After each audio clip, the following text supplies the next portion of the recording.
в этом упражнении очень важно сочетать в себе вершину плеча. То, что находится на вершине, то, в принципе, поддается больше концентрации. Достигнуть этого можно с помощью варьирования мизинца и локтя вот этого хода. Поэтому, если мы хотим сделать свое плечо более таким широким, чтобы оно не было как бы покатым, то затронуть нужно больше вот среднюю часть дельты ближе к задней. Да, для этого мы и делаем такой наклон и немножко отводим плечо чуть назад. Таким образом создаем максимальную концентрацию в плече, большая степень нагрузка к задней дельте. Если мы начинаем делать вот это движение, также работает средняя, но работает больше к передней. Это именно тот момент, который я и пытался донести до многих, когда мы делали бицепс на скамье Ларри Скотта. Да, конечно, существует две головки в бицепсе, но с помощью концентрации и мышления мы можем переносить нагрузку относительно пика или на нижнюю часть, или на верхнюю. Если движение будет более концентрировано с нижней части, то мы затрагиваем больше нижнюю часть, работает вот именно эта часть. Если мы будем закидывать и делать вот в этом, то будет, конечно, работать верхняя, и он будет задираться вверх. Кропотливый труд. Действительно, изменить форму невозможно, но мы можем частично увеличить объем притока крови в ту часть, в которой мы хотим, где именно мы хотим спрогрессировать. То же самое в плече. Сейчас вершина находится где-то примерно вот здесь. Вот здесь самое максимальное напряжение у Вани.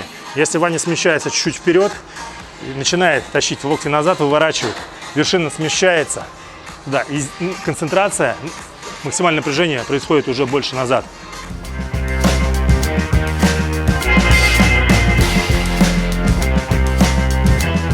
Теперь как традиционная рубрика об ошибках. Да, какие ошибки мы встречаются.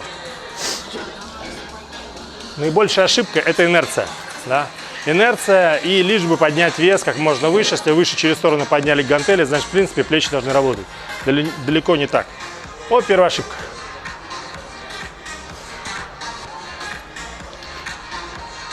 Знакомая тема, видали, наблюдали? Следующая ошибка.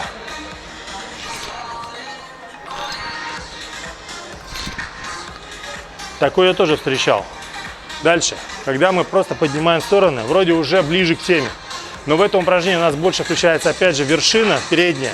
Упражнение предназначено для средней части. Если вы хотите действительно затронуть среднюю часть, то фокусируйтесь опять же на фиксации самой гантели угла относительно себя. Да, это 45 градусов, там, угол 90 градусов. Смотрите, как вам больше эффективно. И не делайте это с замахом. Только в том случае, если вы уже умеете концентрироваться, да, вы можете позволить себе инерцию. Через стороны это немножко поддергивать. Но в том случае, если в нижней фазе, в начальной фазе у вас не пропадает напряжение, когда используете читинг. Если этого не происходит, то лучше снизить вес и начинать с самых азов. Может быть, даже просто с пустых рук.